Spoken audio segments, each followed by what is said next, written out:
백두대간이 나무로 달리고 달려 잠시 호흡을 고르며 머문 곳. 달마산은 백두대간의 끝자락이다.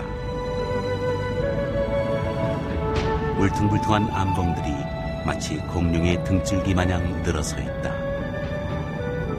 땅끝에서 다시 시작을 노래하는 곳 달마산.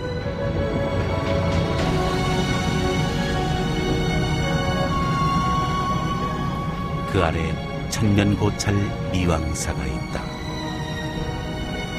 1200년이 넘는 시간을 오롯이 견뎌온 사찰로 우리나라 땅끝에 있는 절이다. 아름다운 달마산 자락에 둥지를 튼 미왕사에 금강스님이 있다. 땅끝 미왕사를 세상과 소통하는 사찰로 만들어가는 금강스님께 청량한 지혜의 말씀을 들으러 간다.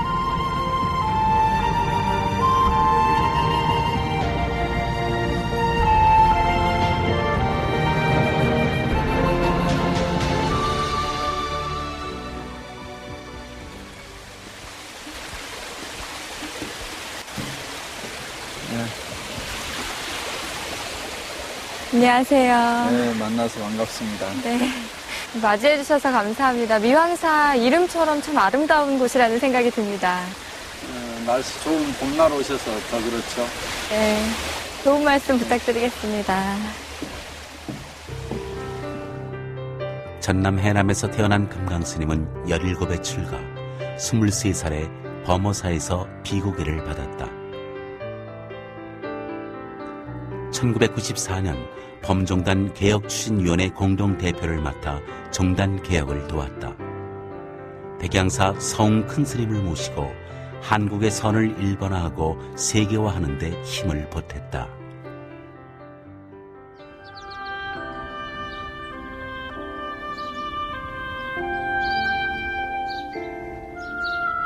하늘 귀퉁이, 다락방 같은 암자. 도설함은 도설천과 관련이 깊다. 도설천은 장차 부처가 될 보살이 사는 곳이란다.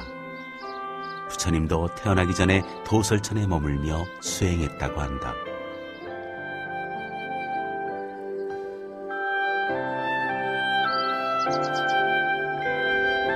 도설함에 서면 모두가 그림이 된다.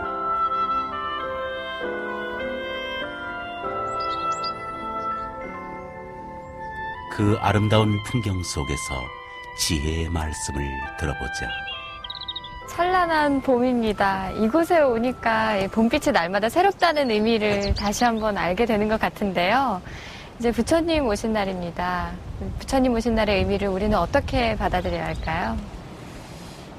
부처님 오신 날, 2600년 전에 석가모니 부처님께서 깨달음을 얻고 나서 사람들에게 맑은 하늘을 보여줬다고 비유할까요?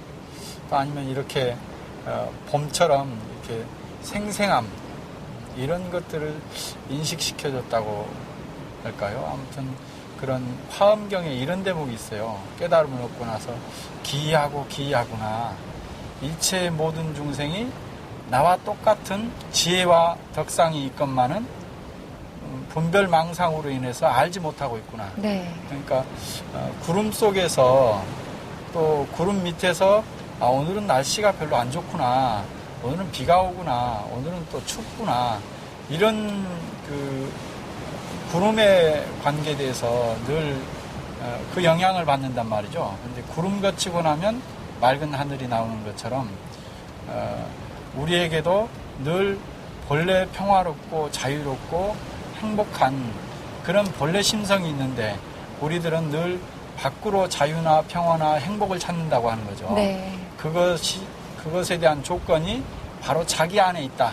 이런 것을 가르쳐 주신 분이 석가모니 부처님이니까 그래서 부처님을 존중하고 그분을 기리기 위해서 또 이 시대에 이렇게 등불을 켜고 부처님을 맞이하는 것 아니겠습니까? 네. 스님께는 좀 더 특별한 의미가 있을 것 같은데요. 부처님 오신 날의 의미 어떠십니까? 이 매년 부처님 오신 날 되어지면 사람들을 부처님으로 대해야 되겠다 이렇게 늘 다짐을 해요. 네. 한 분 한 분 부처님의 시각으로 본다면 다 청정하고 지혜와 덕을 완전히 갖춘 그런 분들인데 잘못된 나의 시각으로 저 사람은 어떻다, 또 저 사람은 성격이 안 좋구나, 또 저 사람은 참 예쁘고 또 훌륭하구나 이렇게 판단하는 거죠. 네. 그래서 겉모양 가지고 바라보는 게 아니라 본래 그 부처님이 바라보듯이 다들 부처님으로 바라보고 또 존중하게 되는 그런 날 같아요.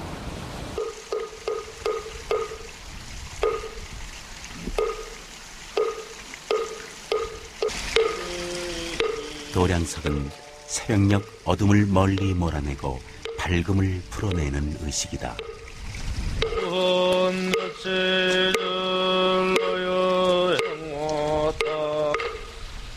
새벽 예불, 그대로가 거룩함이고 깨달음을 찾아가는 시간이다.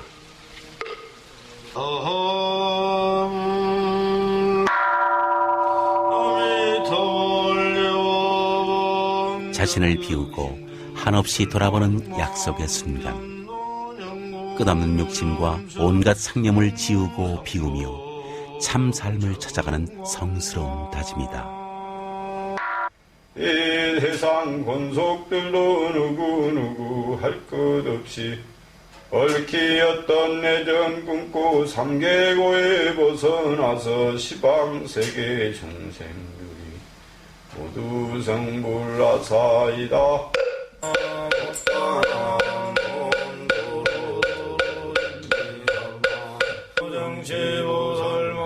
이 순간에도 금강스님은 발언한다. 미왕사를 찾는 사람들이 지친 몸과 마음을 달래며 제 가슴에 뜬 달 하나 찾아가기를. 부처님이 이 땅에 오셔서 실천한 참 가르침이란 무엇인가요? 부처님의 가르침이 팔만대장경에 나와 있지만 그것보다는 삶의 모습에서 더 큰 가르침이 있지 않나 생각을 합니다. 우리들처럼 똑같이 고민을 하는 거죠. 이 고민을 어떻게 해결할 것인가. 그래서 6년 동안 고행을 하거든요. 그렇게 수행을 통해서 극복하는 그런 모습 하나하고, 또 인도는 그런 철저한 계급사회예요. 그래서 이런 계급사회를 완전히 전환시키는 바로 그 평등하고 그러면서도 늘 그 올바른 그 삶을 향해 지향해가는 그런 공동체를 만든 것이죠.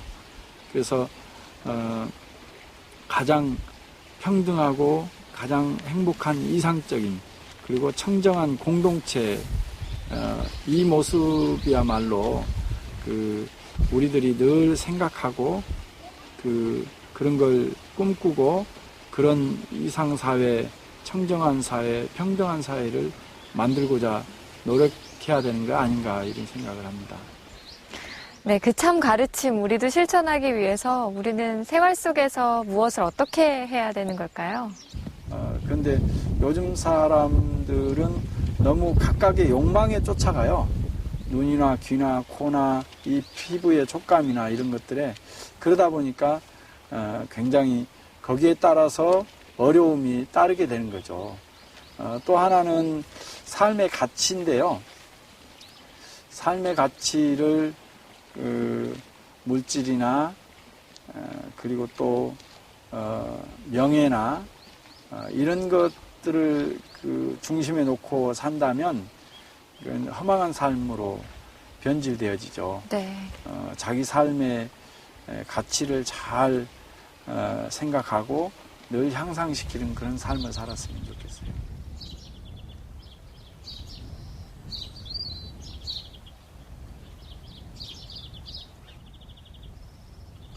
미왕사 절집들이 주는 의미는 간결하다. 비움과 집착하지 않는 허우로운 삶. 텅 비어야 채울 수 있다는 불가의 청빈한 가르침이 그것.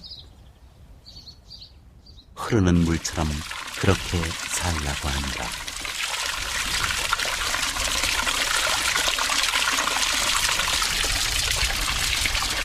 얼마 전에 무소유의 삶을 실천하신 법정 스님께서 입적하셨죠. 네. 네, 우리가 사는 이 세상에서 무소유가 실천이 가능하다고 보십니까?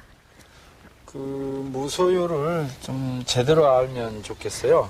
아무것도 없는 것이 무소유다 이게 아니라 소유지족한 삶이지 않겠는가. 네, 소유지족이요. 네, 그 자기 자신의 지금 현재 가지고 있는 것들을 만족해하고 욕심을 더 이상 내지 마라. 그리고 현재의 삶을 잘 가꾸고 노력하라고 하는 것이 무소유이지 않겠나 이런 생각을 합니다. 네. 네. 그럼 지금의 상태에 만족하고 버리는 삶, 넘치는 것을 버리고 비우는 삶을 살기 위해 우리가 필요한 것은 무엇일까요? 죽을 때는 정말로 가지고 갈 것이 뭔가 한번 생각해 볼 필요가 있어요. 네. 그렇다고 한다면 나한테 제일 중요한 게 뭘까? 그것은 매 순간순간 살았던 그 삶의 모습이지 않겠는가. 이런 물건을 많이 가지고 있고 또 욕심을 많이 부리고 높은 지위에 오르고 이런 것들을 가지고 가는 게 아니거든요. 네. 그래서 진정한 그 자기의 가치는 그 자기 삶의 순간순간들이 행복했을 때 또 만족한 삶이기도 하고 그리고 또 그게 여유로운 삶이기도 하고 이렇다 생각을 합니다. 네. 달마사는 가졌으되 뽐내지 않는다. 더불어 살며 주위를 행복하게 한다. 나눔과 상생은 주위를 향기롭게 만든다. 배품과 울림이 있는 삶, 함께하는 삶은 찬란하고 신선하다. 오늘 빛나는 풍요와 집착도 시간이 지나면 빛을 잃고 남루하다. 우리가 참 풍요로운 시대에 살고 있는데도요, 나만의 풍요로움을 추구하는 것만 같습니다. 우리가 함께 사는 삶, 나누는 삶을 살려면 무엇이 필요할까요? 자기중심적 사고 때문에 힘들어지는데 오히려 함께 정말 행복하게 살려면 무엇을 많이 가져서 남에게 베푸는 것이 아니라 바로 웃는 얼굴도 남에게 베풀어 주는 것이고 네. 부드러운 말도 베풀어 주는 것이고 또 무거운 짐을 누가 들고 있을 때 그것도 들어주는 것도 베푸는 것이고 이렇게 그런 마음을 낸다면 정말 행복하게 살 수 있는 그런 상생의 삶이지 않겠는가 생각이 들어요. 우리가 알면서도 참 실천하기가 힘들지 않나 하는 생각도 드는데요. 더불어 사는 삶을 위한 지혜의 말씀이 있으시다면 해주세요. 사람들은 누구나 나를 알아달라고 하는 몸짓들을 굉장히 심하게 하잖아요. 그런데 나를 알아주는 사람이 있으면 훨씬 더 좋겠죠. 네. 그래서 그거는 반대로 하면 내가 다른 사람을 알아주면 다른 사람이 나를 다 좋아하게 되는 거죠. 그래서 남을 인정해주고 또 거기에 모든 가능성을 열어준다면 얼마든지 세상 사람들과 더불어 살 수 있는 그런 마음들 또 넉넉한 마음이 생길 것 같습니다.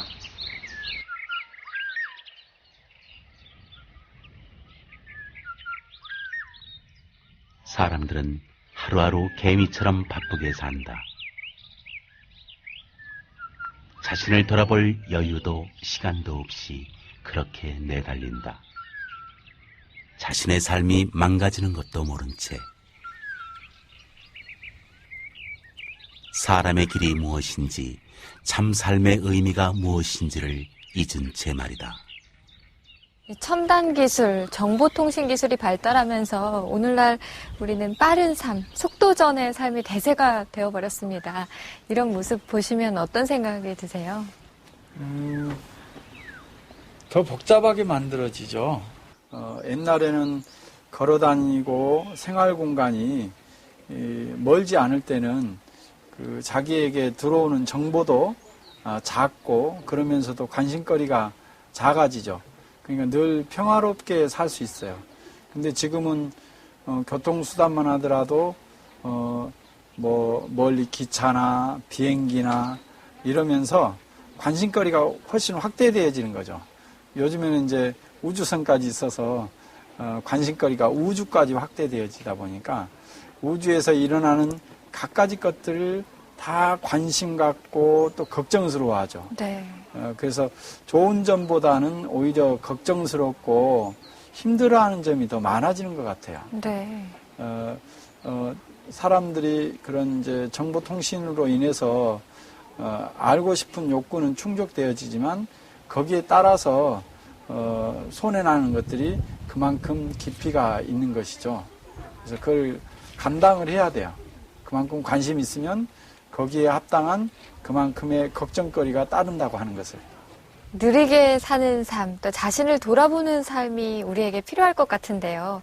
이런 삶을 살기 위해서 우리가 무엇을 어떻게 해야 될까요? 천천히 한번 걸어봤으면 좋겠어요. 걸으면 이 봄날에 꽃도 보일 수가 있고 또 사람들의 그 농사짓는 그 모습들 또 일하는 모습들이 가까이 있는 것들이 점점이 들어오게 되죠. 또 이 특히 봄에는 나무 한 그루 한 그루마다 애써서 새 잎을 틔우는 것도 볼 수가 있고요. 그러면 가까이 보고 또 걷는다면 훨씬 행복함이 더해요. 걱정거리보다는. 근데 그 멀리 바라보게 되면 늘 걱정거리가 문제거리만 늘어나게 되는 거죠. 네. 그래서 가까이 걸었으면 좋겠습니다.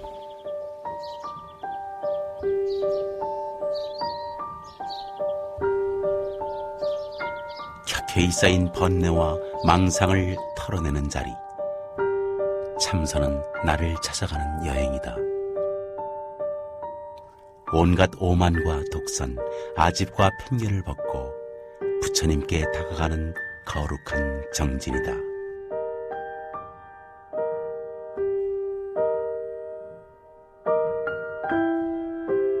온전히 자신을 만나고 스스로의 주인이 되는 소중한 시간의 묶음들이다.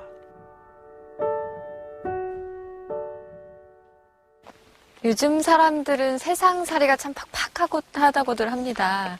이 오늘을 사는 중생들이 왜 이렇게 느끼게 되는 걸까요? 기대감이 많아서 그런 것 같아요.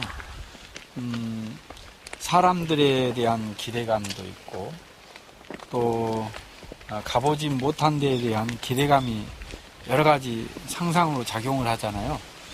그렇게 되어지면 만족하지를 못하게 돼요. 네. 기대한 만큼 만족을 느끼기라고 하는 것이 세상 속에서의 흔치 않는 일이거든요. 네. 이 기대감만 없다면 지금 현재 그대로를 받아들이기 때문에 지금 현재에 같이 함께 있는 것이 행복하고 지금 이렇게 산을 바라보고 길을 걷고 하는 것이 행복하거든요.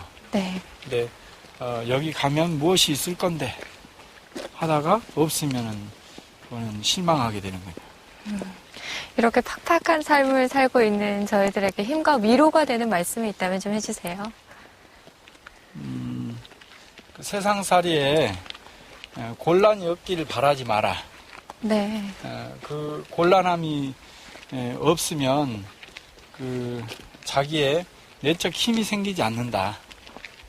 항상 힘들고 어려움이 있을 때 그걸 극복하고 났을 때 그만큼만 자기 힘이 생겨나는 거거든요. 네. 그래서 곤란한 일이 있을 때 이것은 나에게 이걸 극복만 하면 힘이 되어지겠다. 이런 마음들을 좀 가지면 세상을 더 힘있게 좀 살지 않을까 생각합니다. 요즘 청소년들은 대학 입시에만 관심이 많다고 하고요. 또 대학생들과 청년들은 취업에 매달리고 있다고 하는데요. 이런 모습들 보면 어떤 생각이 드십니까?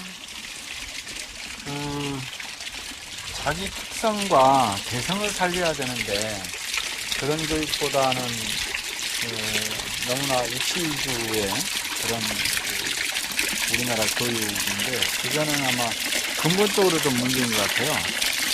자기 자신의 무한한 자기 능력 개발을 못하고 오히려 그런 정치나 그래서 높은 지위나 그리고 또 물적 소비인 그런 경제만 너무 관심이 있어서 자기 자신을 너무 모른다고 생각을 해요.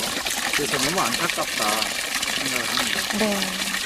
우리 청년들과 청소년들이 마음을 살찔 수 있는 그런 지혜의 말씀을 부탁드릴게요. 사람은 무한한 능력을 가지고 있어요. 그리고 평화롭고 행복할 수 있는 그런 조건들을 다 갖추고 있거든요. 네. 지금 이 세계의 모든 문화들은 다 사람이 이루는 것이에요. 그리고 사람들의 그 생각으로 인해서 일어난 것이에요. 그래서 요즘 청소년들이 좀 생각을 좀 더 넓게 가지고 자기 능력들을 좀 개발했으면 좋겠어요. 그리고 또 우리나라는 너무 좁잖아요. 네. 그래서 전 세계에 널리 좀 다니면서 공부도 하고 또 자기 능력들을 발휘했으면 좋겠어요. 한국의 특히 청소년들은 너무나 그 우수한 그런 두뇌와 상조력이 굉장하거든요. 그래서 많이 좀 돌아다니고 자기 자신의 무한한 능력들을 개발했으면 좋겠어요. 네. 무한한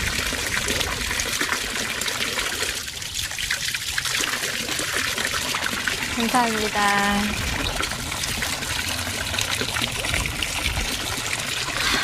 정말 좋죠. 네, 위양사 물맛 좋은데요.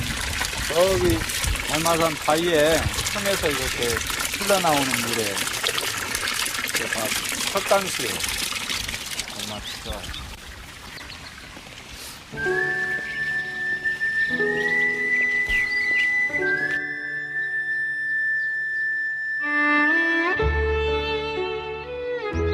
달마산 아래 자리한 이 부도전은 300여 년 전 미왕사에 사시던 스님들의 사리를 모셔놓은 곳이다. 옛 스님들의 이야기가 들릴 것만 같다.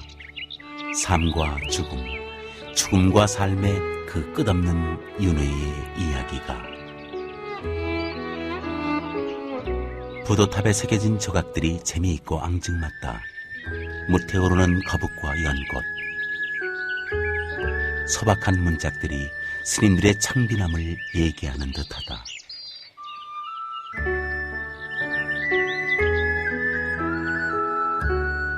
바닥을 알 수 없는 욕망의 물통을 채우기 위한 급한 마음과 엇박자로 노는 발걸음. 이곳에선 잠시 그것들을 내려놓으라는 것만 같다.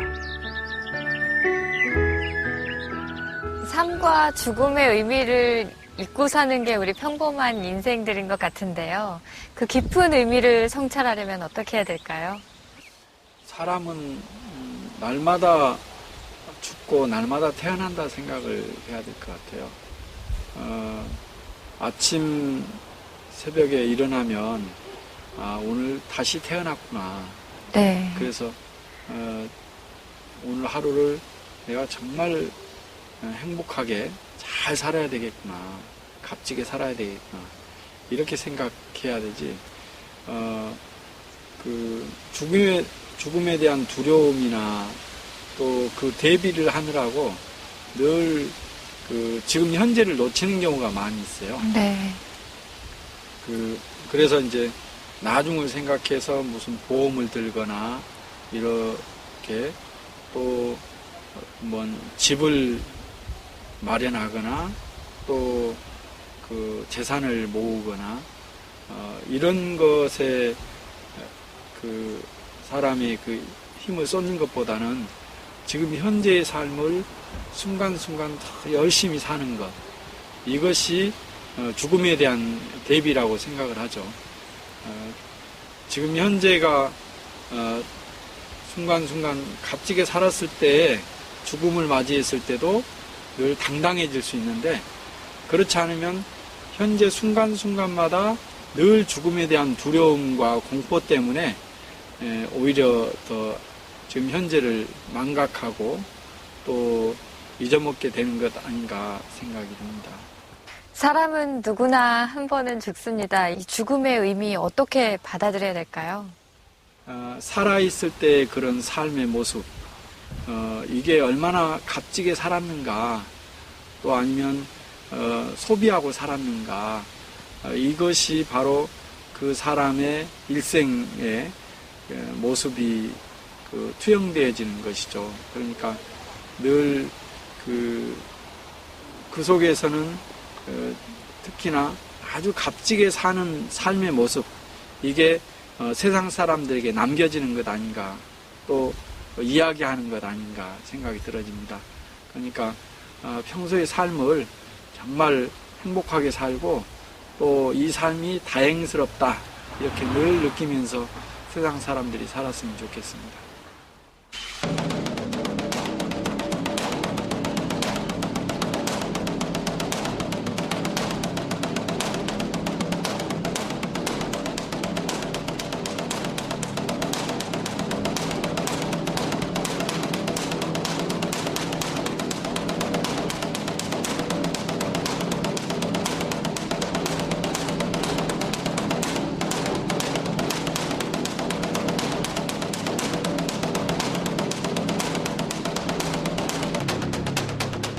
법권은 땅 위의 모든 생명들에게 들려주는 거룩한 법문이다.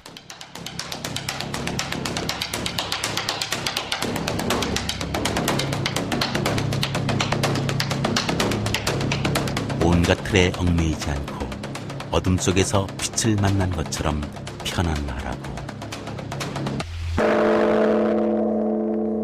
범조은 땅 밑에 온갖 중생들을 위로하는 깊은 울림이다.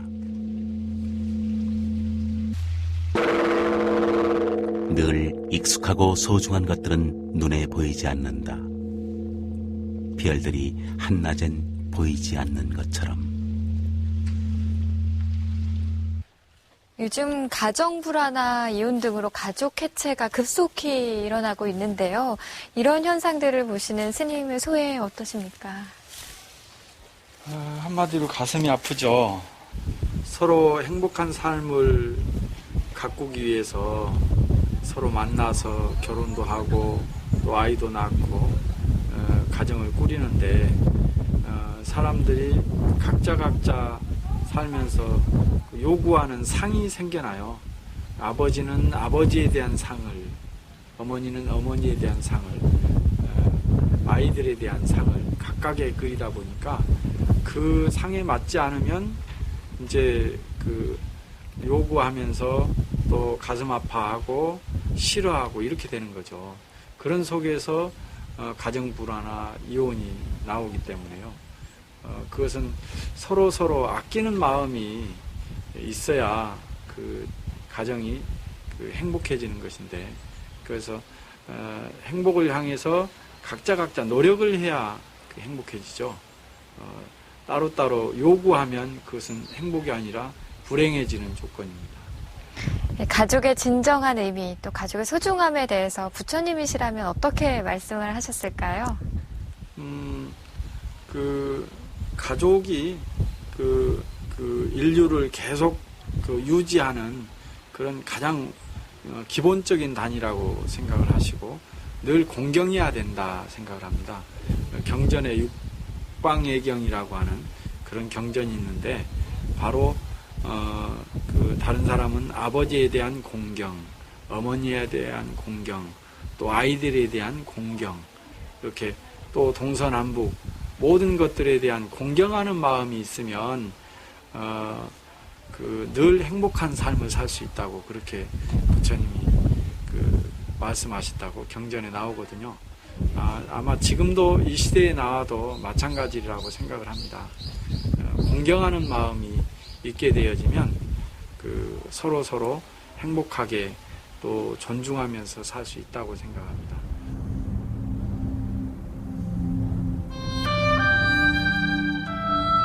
삶은 늘 갈등의 연속이다. 나만 아는 이기심은 관계의 구름을 끼게 한다.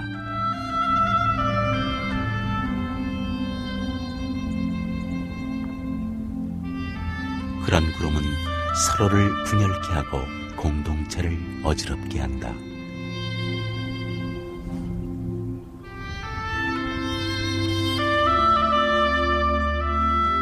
갈등과 반목을 벗어버리고 마음의 구름을 걷어내는 마음, 평화롭고 온유한 그런 세상이 그립다.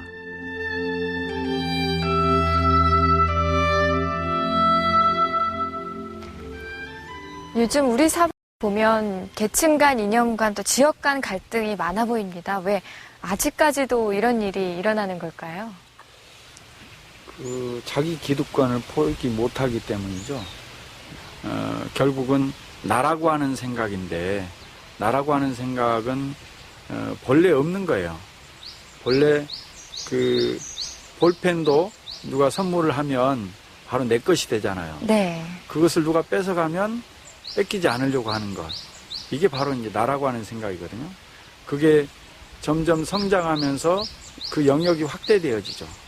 자기가 가지고 있는 재산과 지위와 이런 것들, 물질적인 것, 그 다음에 사람의 영역까지도 포함하고 있죠. 이것을 뺏기지 않으려고 하는 것 때문에 그런 그 여러 가지 결과들이 나타나는 거죠. 근데 이 나라고 하는 생각을 오히려 그 좀 확대를 하면 훨씬 좋죠. 부부 간의 갈등도 다른 가족에 비해서 나의 가족 이러면 네. 그 사고가 훨씬 더 그 넓어지는 거죠. 그래서 훨씬 더 돕게 되고 아끼게 되고 이런 마음이 일어나는 거죠.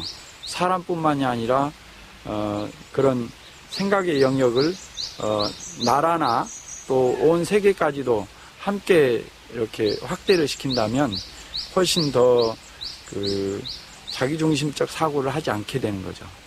불교계가 이런 갈등을 중재하고 화해시키는 데 역할을 할 수 있을 것 같다고 생각이 드는데요. 스님께서 어떻게 생각하십니까? 그 나라고 하는 것을 극복하게 해주는 것, 그리고 나라고 하는 게 없다고 하는 게 바로 이제 불교 무아 사상이거든요. 내가 없다. 네.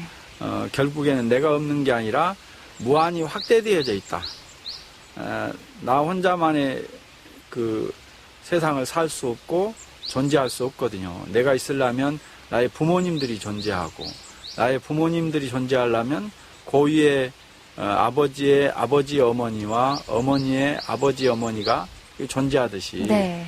각각의 그런 많은 사람들이 존재해야 내가 있게 되어진 거고, 또 이 옷이나 또 이 몸이라고 하는 것도 결국엔 내가 내 스스로 만들어진 게 아니라 세상의 많은 사람들과 그리고 세상의 모든 자연들의 도움으로 인해서 내가 이렇게 형성되어진 거기 때문에 그런 내가 없다고 하는 이 사상을 적극적으로 전달한다면, 그리고 내가 무한히 많은 사람들과 확대되어졌다고 하는 이 사상을 확대하면 좋겠는데, 그런 게 아마 이제 그런 수행을 통해서 한국에 그 한 1600년 동안 내려온 그런 한국 사찰의 그런 수행법, 나를 찾아가는 수행법이나 내가 그렇게 세상과 확대되었다고 하는 그런 그 참선 수행법 같은 게 세상에 도움이 될지 모르겠습니다. 불교계와 종교계가 해야 할 일도 있겠지만 우리 각자가 해야 할 몫도 또 있을 것 같은데요. 우리는 어떤 일을 해야 될까요? 내가 다른 사람 덕택에 존재한다고 생각을 해야죠. 우리는 누구나 많은 사람들과 함께 더불어 살게 되어져 있고 많은 사람들의 도움으로 살게 되어지는데, 내가 저 사람 덕택으로 해서 내가 지금 행복하게 살고 있구나. 그러니까 나도 다른 사람에게 행복을 줘야 되겠구나. 이런 생각을 늘 가졌으면 좋겠어요. 불교에서는 그 문수보살이라고 하는 분이 있어요. 문수보살은 지혜를 상징하는데, 네. 그 문수보살의 모습은 가끔 아버지의 모습으로 나타나기도 하고, 어머니의 모습으로 나타나기도 하고, 자식의 모습으로 나타나기도 하고, 또 청소부의 모습으로 또 나타난다. 그건 뭐냐 그러면, 나를 늘 지혜롭게 이끌어주는 사람은 나의 문수보살이다 하는 거죠. 그래서 내 주변에 나의 문수보살이 없는가, 나를 늘 올바르게 살게 하고 지혜롭게 지혜로운 삶으로 이끌어주는 사람이 없는가 이렇게 살펴본다면 오히려 훨씬 다른 사람에 대한 도움으로 내가 현재 있구나 이런 것들을 알게 되죠. 그래서 나 또한 다른 사람의 문수보살이 되면 좋겠습니다.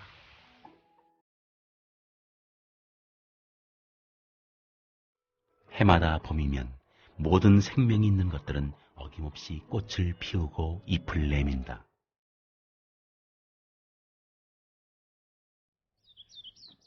생명의 순환이며 놀라운 신비다. 제 몸 티끌 하나 얹지 않고 붉은 마음으로 사람들을 위로하는 생명들.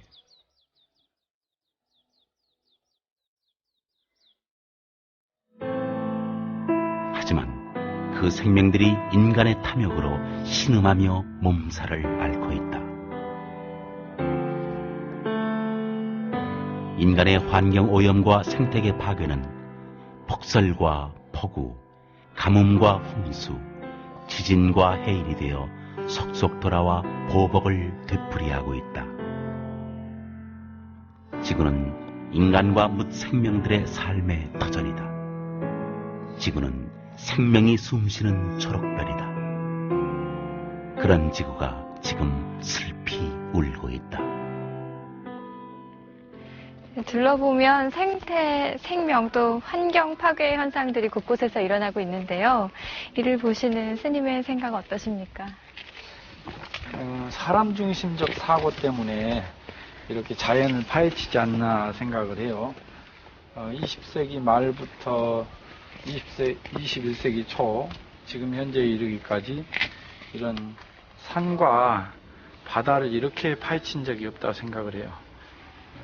특히나 장비가 많이 발달하면서 온 산이 다 무슨 작업장이나 개발하는 곳이 되어지고 또 바다가 마치 넓은 그런 땅으로 보이는 것이죠. 그래서 거기에 깃들어 살고 있는 그런 생명들은 아무렇지도 않게 생각을 하는 겁니다. 이렇게 멋진 달마산도 돌 일을 하는 사람들은 이건 석산으로밖에 안 보여요. 이렇게 아름다운 산. 네.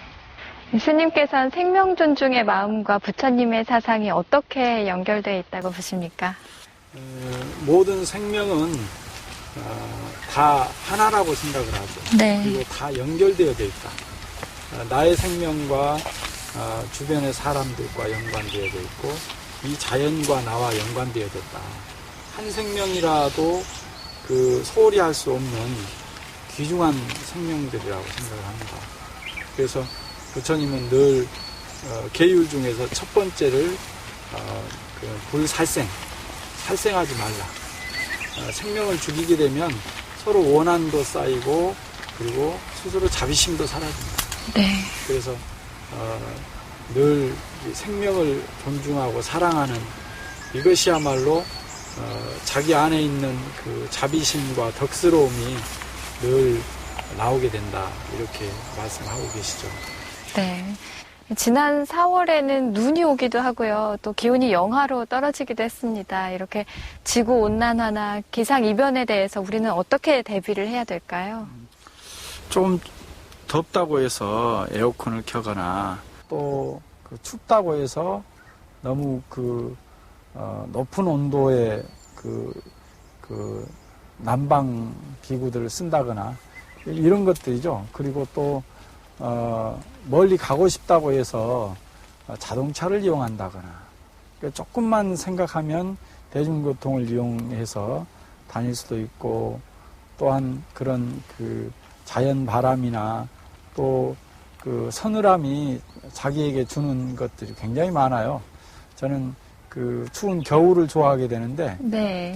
추운 겨울은 이 정신을 아주 또렷하게 만들어 주거든요. 네. 그래서 그런 것들을 자연의 현상들을 좀 받아들이고 땀도 흘려보고 그래야 시원한 줄 알고 이러는데 요즘은 조금 덥거나 추운 것 또 그리고 불편한 것을 못 참는 것이죠. 조금 더 자기를 사랑한다면 그리고 이 지구를 함께 사랑한다면 그런 것들 줄여서 자기 몸으로 좀 느끼고 그리고 또 도움을 줄 수 있는 생각들을 갖가지 것들을 해야 된다고 생각합니다. 밥은 생명이고 삶이다. 한 그릇의 밥 속엔 무사람들의 땀과 정성이 녹아있고 가르침이 있다.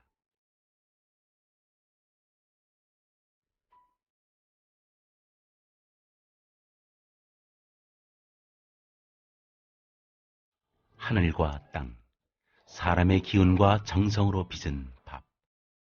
밥이 주는 의미는 참으로 깊고도 무겁다. 먹을거리가 넘쳐나는 세상에 절간의 바로 공양은 참으로 각별하다. 그것은 수행이다. 바로 공양엔 함께 나누는 마음과 낭비가 없는 청결함이 묻어있다. 최근 우리 사회에서 참사리, 웰빙이라고 하죠. 웰빙 바람이 불고 있는데요. 진정한 웰빙이란 어떤 것이라고 생각하세요?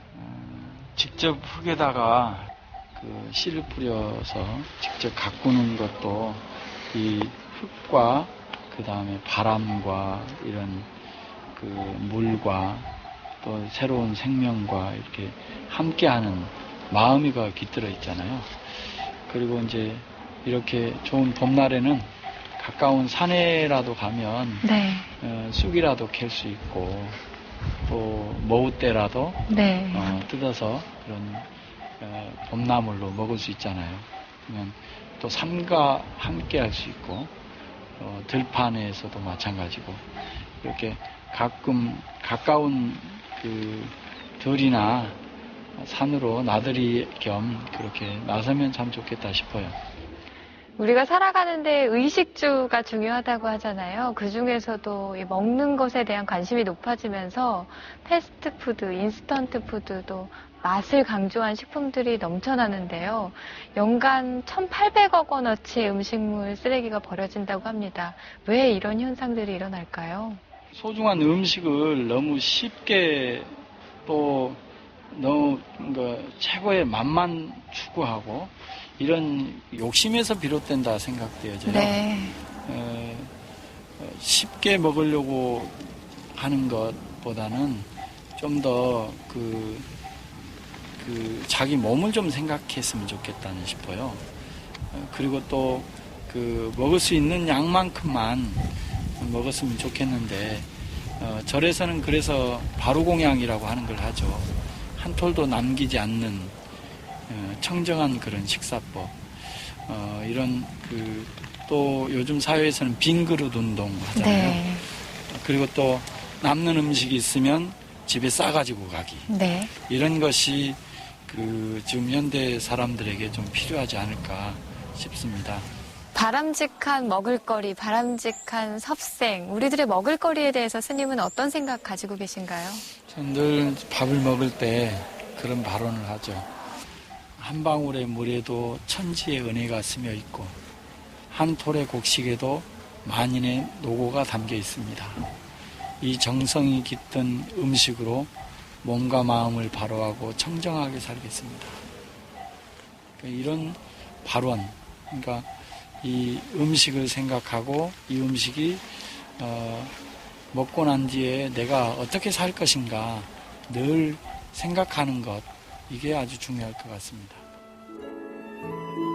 금강스님이 꾸려가는 미왕사에는 세상과 호흡하는 여러 통로가 있다.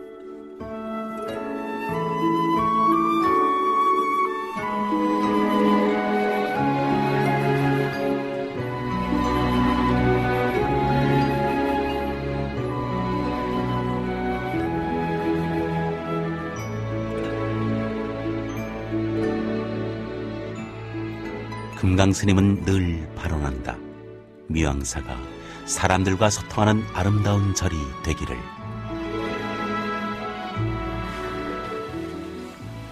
스님께서는 산사음악회, 또 괴불제, 해넘이, 해맞이 행사 등 이 땅끝마을 사람들은 물론이고 전국에서 미왕사 찾아오시는 많은 분들과 소통을 해오고 계시잖아요.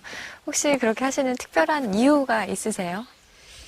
21세기 한국 사회, 바로 지금 현재 이 미왕사가 이 세상 속에서 어떤 역할을 할 것인가. 세상 속에 살고 있는 사람들이 얼마나 힘들고 어렵게, 그리고 또 하늘도 쳐다보지 못하고 그렇게 사는 사람들이 너무나 많다. 이 사람들을 미왕사로 초대했으면 좋겠다. 이런 생각에서 가을밤에 산사음악회도 만들고요. 그리고 이제 이 지역 사람들의 염원이 담겨져 있는 큰 괴불이라고 하는 부처님 그림이 있어요. 한번 참배하면 소원이 이루어지고, 또 비가 오지 않으면 기우제를 지내면 비가 온다고 하는 그런 염원이 담겨져 있는 그런 부처님이 있는데, 평소에는 말아져 있어요. 그래서 1년에 한 번씩 펴서 마당에서 모시고 마을 사람들이 자기가 농사 지은 것들을 직접 올리게 하죠. 그런 걸 통해서 자기의 살고 지금 일하고 있는 이것을 좀 소중하게 여기게 만들어주는 역할이에요. 네. 어떻게 하면 이런 행사들을 통해서 사람들에게 이익을 줄 수 있을 것인가. 그리고 이 1300년이나 된 이런 수행을 늘 담당했던, 정신을 담당했던 역사적 공간, 이 공간이 사람들에게 말을 하지 않아도 수없는 말을 하는 이런 공간이거든요. 그래서 네. 여기서 줄 수 있는 것들은 너무나 많다 싶어서 저는 다만 자리만 만들어줄 뿐입니다. 마을 사람들에게 먼저 손을 내밀어 나누시면서 또 소통하시면서 느끼신 점이 있으실 것 같은데요. 어떤 점을 느끼십니까? 저는 미왕사의 주인은 스님들이 아니라 이 지역 사람들이라고 생각을 해요. 조상 대대로 미왕사를 의지하고 살았고 보호하고 살았고, 또 후손들도 마찬가지예요. 그래서 늘 이 지역 사람들이 미왕사의 주인이다. 그러니 주인 노릇을 했으면 좋겠다. 그러고 저는 늘 일을 내맡깁니다. 그래서 네. 어르신 노래자랑도 하고요. 그리고 또 제가 마을에 내려가서 집집마다 등도 달아주기도 하고, 또 마을에 당제를 지내주기도 하고 그래요. 이것은 제가 사람들에게 이곳에서 할 수 있는 역할이다 생각을 합니다. 이곳을 찾는 사람들을 통해서 또 스님께서 배우고 느끼신 점이 있으실 것 같아요. 어떤 점을 배우고 계신가요? 정말 많이 배우죠. 사람들은 정말 바쁘고 진실되고 노력해서 살다가 이 땅끝에 오면 그 지친 마음을 이렇게 내리고 싶어하는 생각도 있고, 또 그런 조금이라도 희망을 찾고자 하는 생각 속에서 땅끝이나 이 미왕사를 찾거든요. 그런데 제가 봤을 때는 사람마다 너무나 노력하는 모습들이 보여지는 거예요. 그래서 이 사람들의 그런 노력에 비해서 내가 너무나 게으르다 늘 생각을 해요. 그래서 늘 나를 채찍질하고 더 열심히 수행해서 저 사람들에게 이익되는 삶이 됐으면 좋겠다 늘 다짐을 하죠. 그물에 걸리지 않는 바람처럼 허롭게 온 중생을 가슴에 품을 수는 없을까. 금강스님은 날마다 산중불교의 새로운 모습을 찾고 있다. 절 밖에서 절을 만나고 끊임없이 세상과 호흡하며 영혼을 구원하는 길. 부처님의 마음으로 온 세상이 가득 채워지는 믿음. 미왕사가 사람을 만나고 나를 만나는 땅끝의 희망 발원이 되기를 소망한다. 오늘날 한국 사회에 사찰이나 교회가 넘쳐난다고도 말을 하는데요. 부처님이 오늘날 오셨으면 어떤 말씀을 하셨을지, 또 오늘날 교회와 사찰이 나아가야 할 방향과 역할에 대해서 말씀해 주세요. 종교 시설이나 그 종교가 이렇게 많은데, 그러나 그 아마 지금 한국 사회가 더 힘들고 어려움에 처한 사람들이 많은 것은 아마 제 역할을 못해서 그런 것 같아요. 종교가 오히려 그런 생계 수단이나 그 유지 수단으로 삼는 경우가 많아요. 그런 것들에 대한 그런 허비를 제하고 진정으로 사람들에게 다가가서 사람들의 고민과 그리고 앞으로 나아갈 방향에 대해서 그런 성인들의 그런 가르침, 각자 스승들의 가르침을 제대로 알고 사람들에게 전달하는 게 필요하다 싶습니다. 불교가 산사에만 머무르지 않고 사회를 맑고 향기롭게 하는데 힘써야 된다고 생각이 드는데요. 어떻게 생각하십니까? 한국 사회 속에서 산사는 보물과 같은 곳이다 나는 늘 생각을 해요. 산소를 공급한다고 할까. 현대인들의 지치고 힘든 마음들을 쉴 수 있는 곳이 산사다. 그런 조건들을 다 갖추고 있어요. 1600년 동안 내려오는 이런 사찰 건축 하나에도 우리 조상들의 슬기가 담겨져 있고, 또한 욕심을 버리고 항상 자기 자신을 돌아볼 수 있게 하는 곳이기도 하고, 또 욕망을 절제하는 그런 곳이기도 해요. 먹는 것이나 또 생활들에 있어서도. 그렇기 때문에 현대인들이 사찰을 관광지로 여기지 않고 그런 수행의 도량으로 여기고 요구를 한다면 그런 역할들을 충분히 할 수 있지 않겠는가 싶습니다. 사찰이 마을로 돌아간다 하는 것은 아마 그런 의미지 않겠는가 싶습니다.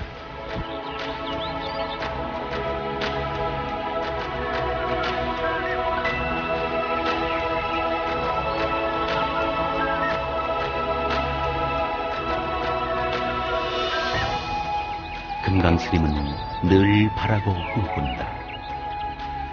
땅끝 미왕사가 언제나 그립고 따뜻한 절, 넉넉하고 편안한 안식처가 되기를.